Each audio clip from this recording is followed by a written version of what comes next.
Camera 1, don't knock. Drat. Camera 2, I think I've just knocked you out of the cradle. Oh well, hopefully you'll be able to see something. Oh, well, over here, who knows what's going to go. Right, let's just come back into view here. Get set up. Right, okay. Anyone who wants to send out for pizza, it's going to take me 2-3 minutes to get set up here, I think. We're going to go back into ancient history again here. Ooh. I just want to make sure I can stand up.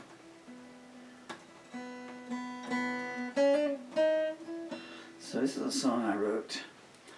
I now know because I found the handwritten lyrics to it a couple of days ago. I wrote this on the 2nd of February 1993 at 11 o'clock at night, I think it was. And if you Google that day, I'm sure you'll see some of it. There's some stuff where I've talked about this song, some of them not. And it's just 2 chords, and I need to make sure that making sure my vocal pitch is going to be somewhere around there.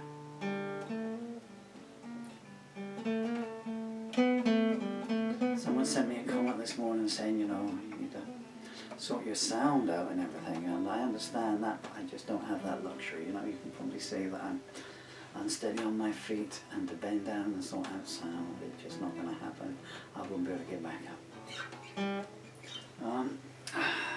I think that's as close as I'm going to get to it. And here come the aircraft. You hear them? Every time. How many times does that happen, you know? The last, what, 600 videos? They know. Oh, windows are shuddering and shaking here. Like I'm going to sing in tune in any case, huh? Yeah, it's not good. I had to dig this out today because someone said, oh yeah, I'll try River and Me again.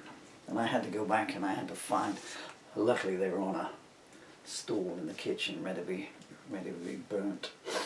But this is my live repertoire. Oh! I don't know if I can lift them.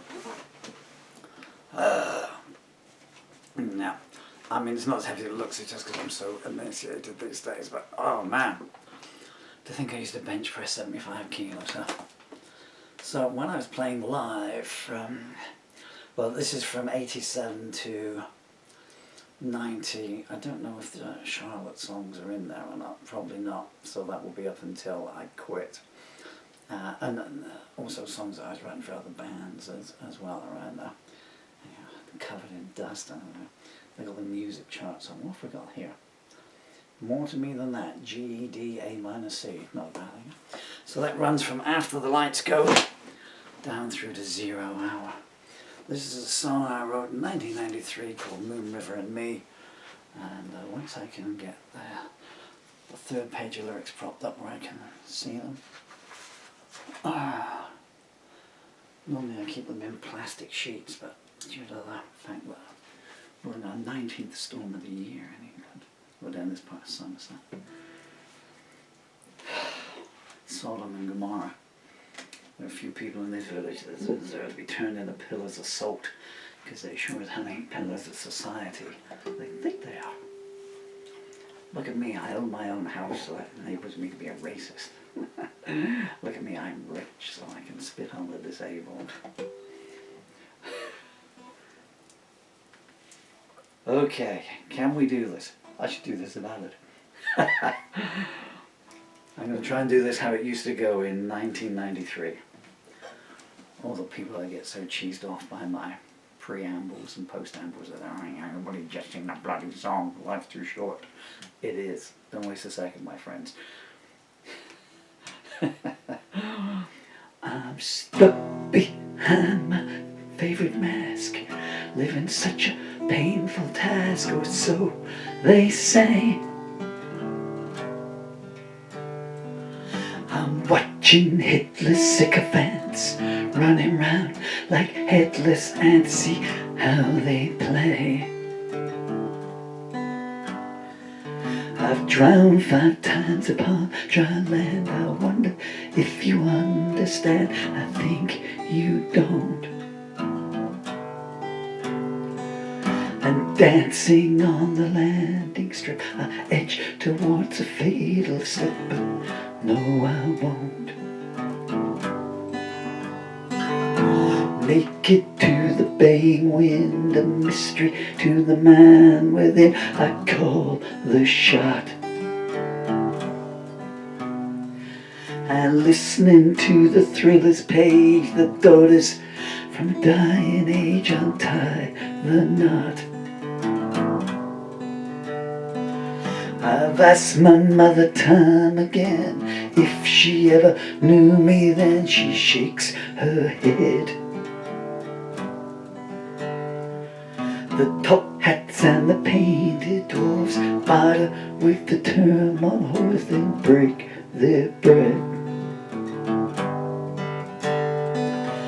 Chanting mantras while they wait, their eyes start to hallucinate, but nothing's real.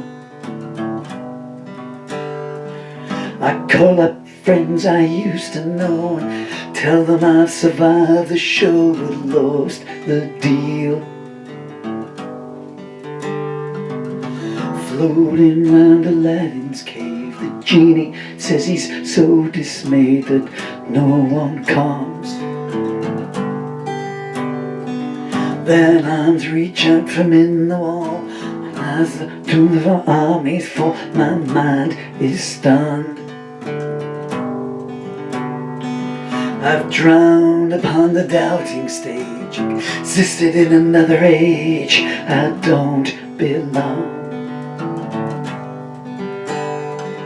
Indulging my melancholy, my shadow stands in front of me, is this my song? Like roses on a coffin lid, my face disguises what is hid within the depths. Voices in the tombstone aisles, I bled for you, and still you smiled, and so I wept. I counted countless refugees, knowing one of them was me. Where am I to?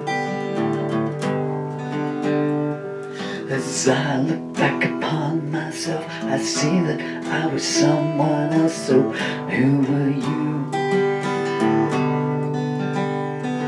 I try to call for help in mind, but make the movements too sublime, so no one comes. I hear the old man as he laughs, signs another autograph, and beats the drum. I hate pretend society just as much as they hate me. It's so opaque. They lead you on until the end and say you never were our friend. They're all so fake. I've sighed and tried to make some sense of you down in the audience. Why do you come? You think that I can hold your youth, that every word I say is truth? Please point your gun. The little box gives you a life, and if you play your moment right, you'll be a star. But fame is so intransigent, one day they'll wonder where you went or who you are. I'm staring at my favorite road, wondering just how much is owed and when I'll pay. All the things that you allude are arrows in my solitude. Please go away. Underneath the tombstone arch, the crystal armies start to march. They don't know where. Their leaders need to feel secure, and so they lead them off to war, and no one cares. I watch it from a mountaintop and wonder, will it ever stop? You know it won't. The the only things that victory brings are men are down and widows' rings. But then, you know, value has no worth at all. It's just a door so Greek and cold. I'm not impressed. Like dictators building monuments with emotional whips as inducements. Back down that. I'm not part of your social scene. I find your shallowness obscene, so count me out. All I hear is who you know and what you own and where you go. To hell, no doubt. I'm not now who I ever was, messiah of a holy cause. I'm just a man. On judgment day I'll know my fate, and if my heart is free from hate, well, here I am. No one wants to call upon the singer when the song is gone. I wonder why. He's still the same man that he was before the warmth turned into frost and bush died. When you live upon the edge, you must remember how to beg for times like these. The public like their heroes poor to be, just like the boy next door, they're hard to please. The leaders only ever come the instant that the battle is won, their hands are clean. And all the TV cameras hide the burning bodies at beside the truth machine. No one ever seems to count those who return, the who went out, who wants to know. Like tourniquets to stop the blood, the figures lie for your own good. I think I'll go. Forgive me for my innocence. I know you think it's all pretense. It's really not. I just don't have the strength these days to let myself come out to play. It's not some plot. I'm lost within my reverie. My inspiration runs through me. I can't quit now. The stone support of those who sneer is what you seem to hold. No dear, I can't think how. The sacrificial altar waits for me if I should hesitate. Acceptance too. I think that life is just a dream. I'm comatose on some machine like pay-per-view. Crawling on his hands and knees, the anarchist cries, money please, we all must live.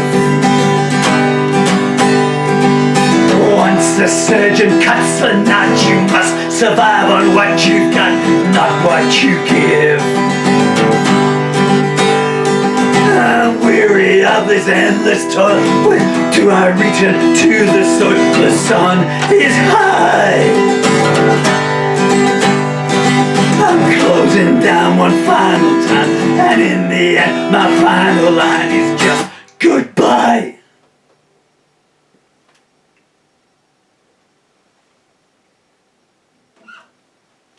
So that's Moon River and Me. And that's not how it used to go from 93 till... I know, I think there's a live audio recording of me singing this on stage in either late 99 or early 2000. I was with Judy then. Hi Judy. What's happened to you over the last quarter of a century? How are they hanging? Me, I'm like a Newton cradle these days. And she said, maybe just sing some of the happier stuff, like, you know. I was just finding my way back in. Got to turn that camera off. This camera here records in high resolution and takes back whatever the video is, it's times 5. So anyway, you can turn off again. I'm just going to be talking again now like I was at the start. I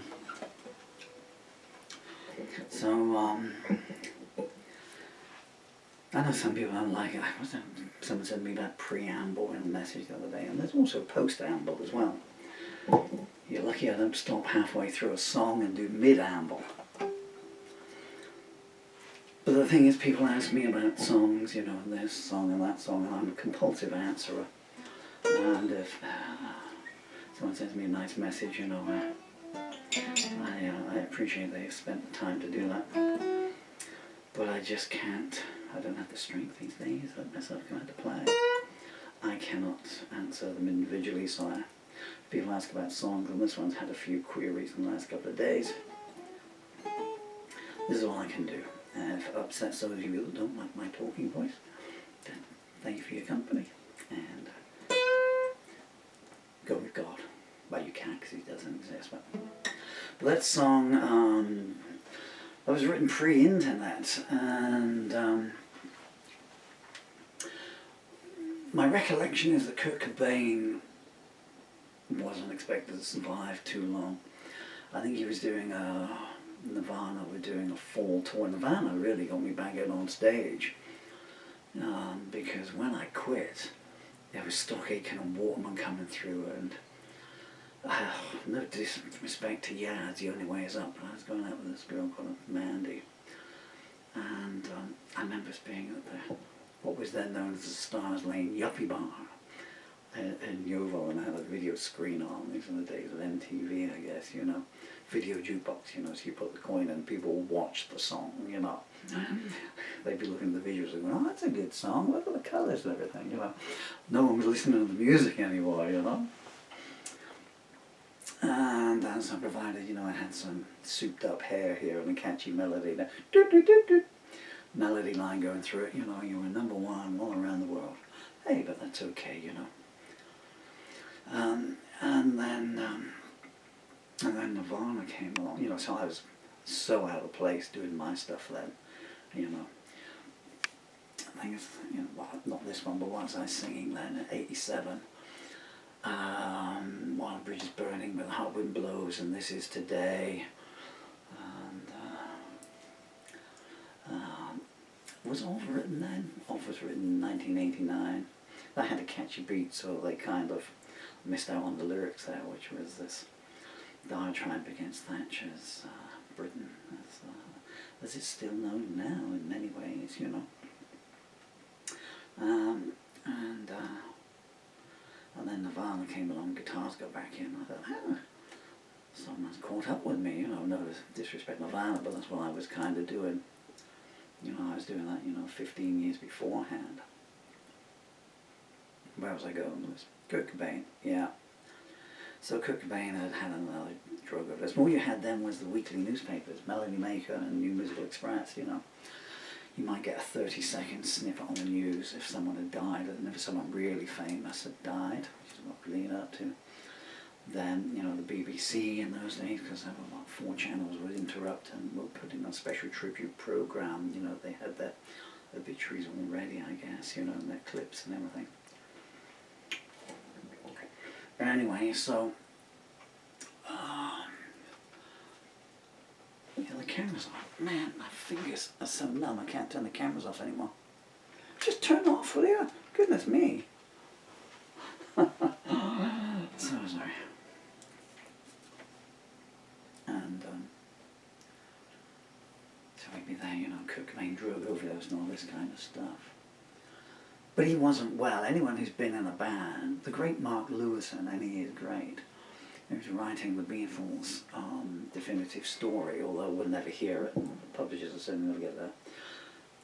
One of the few things I disagree with him, and he said something about, in an interview that's on YouTube, and he said, well, I'm not even sure that John Lennon was that badly affected by heroin. Was he addicted? Well, yeah, he was, actually.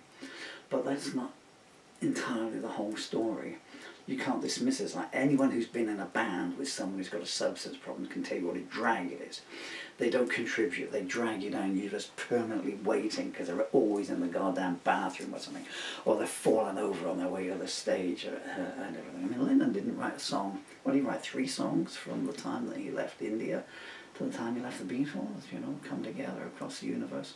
What's of John Lennon on the Let It Be album? It's come together on Abbey Road, and just a few fragments of stuff welded together. You know, he had nothing else on there.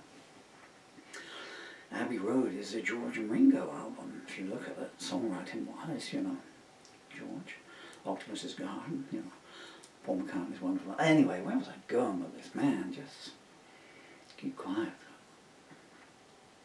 Oh yeah, I mean, I remember a guy called Shane, and this was what, 83? You know, and we'd be there, I mean, he was a percussionist, of all things, you know. Meant he could tap things while we played, you know. But you'd be waiting for him, and he'd be up the road in a phone box with a bag of 2p pieces, trying to get something, you know, what make him feel happy for 5 minutes, screw us up for the whole night, you know. Anyway, so I was thinking about Kurt Cobain, and then Audrey Hepburn passed away. And I was just thinking of the dichotomy, you know, of this beautiful lady who passed away. I mean, I myself am terminally ill. I will die at 63, and I believe Audrey Hepburn was 63 as well. Never did I think I'd make it to 63, you know, but, and she spent, you know, the last decades of her life caring for sick and needy and hungry and trying to raise funds for them and all that kind of stuff, you know. She kind of wasn't easy at that time because, you know, at the same time, you know, post-Live Aid and everything, you know, you had this social conscience, but then there was the backlash, and you had Sam Kinison going, "Move to where the food is, you live in a desert!" And cynicism was coming in, like, you know, people were spending more on hair gel, and then it just became, you're really glad. You all, don't blame me, blame the guy and wherever he's to that sent me a message this morning saying, you know, you played this, I couldn't make out the words, what's it about? And then I was thinking about Kurt Cobain, you know, doing this stuff, was going to take him out and everything, you know. I was only out by 6 months, you know, and then it got me thinking about Jimmy and Brian Jones and Janis. And then people you haven't heard of, but in bands that passed away, the great Noel Stoneham taken at 17, you know, the first of our gang to die. And it all went into that. And I thought about the vacuity sometimes of standing on stage. And it juxtaposed, I'm very nearly at the end, I promise you, with a concert I'd played, where it was a charity concert at a place in Yeovil.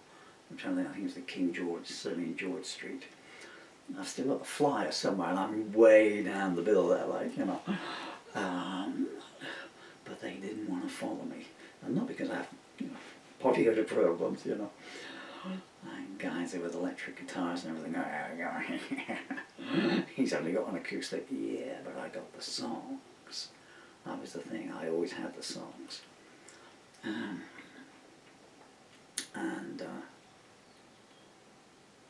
it's a story I've told many times, and there was a very attractive lady sitting at the bar. I got in early to do the sound check, and I was sitting next to her doing all these things to try and get her attention, and you know, she was a lighthouse puffing one a cigarette. You could smoke in public in those days, although you shouldn't.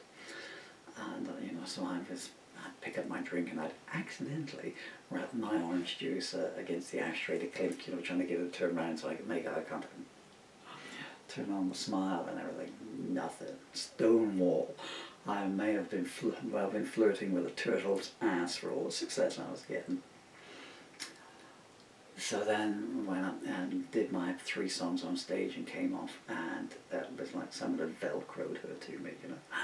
Those songs are amazing. Did you write those? And it says, I'm the same man as I was before I went up on stage. The only difference now is you have this kind of thing around you that follows you around. So there's an empty vacuum to it. It's great at the start.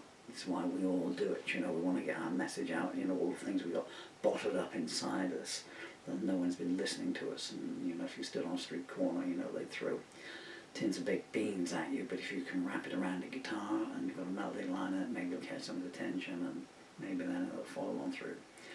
And, you know, in those days, it's an awful thing to say, but it was, you know, write song, sing song, get paid, get laid. Sometimes the end too. You didn't really care about getting paid, really, you know. And find someone who'll put you up for that. Whenever people say, well, you go in bands. No, I don't like being in bands.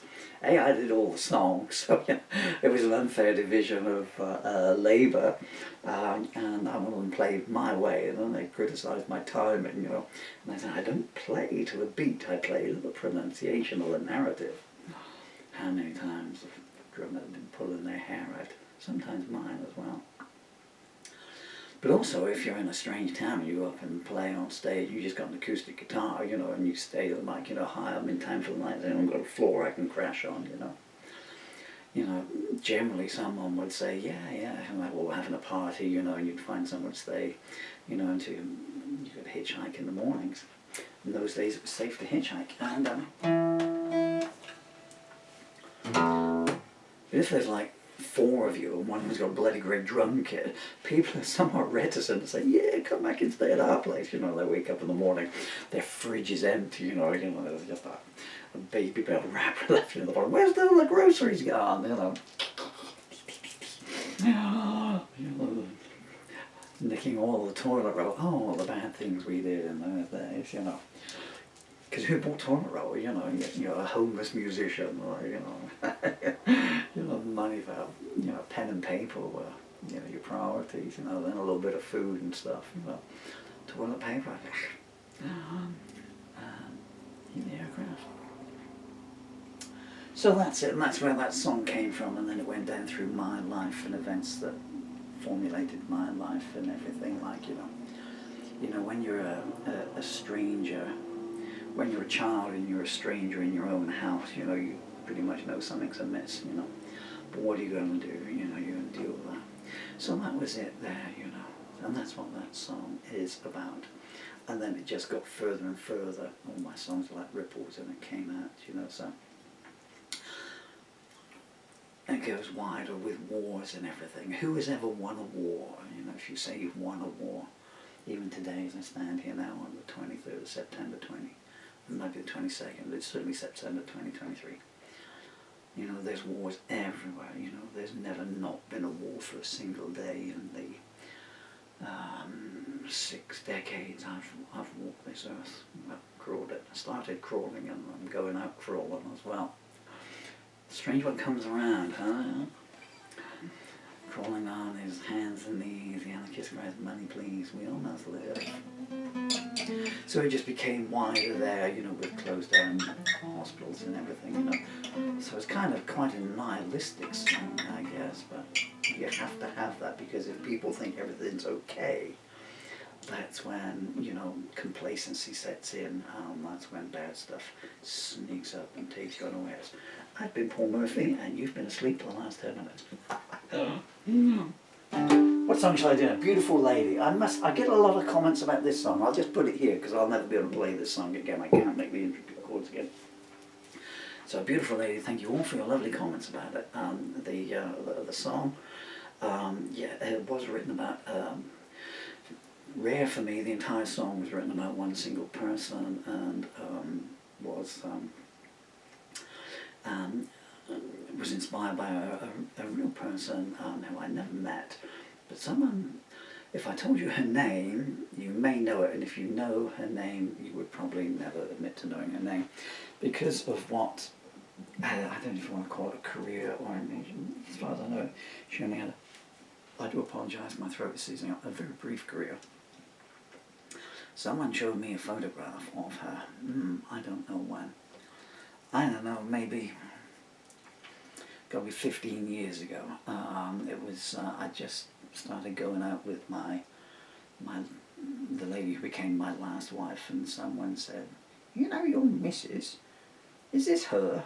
Because the lady who's in, who I wrote Beautiful Lady about, I think it was another song I wrote about her recently.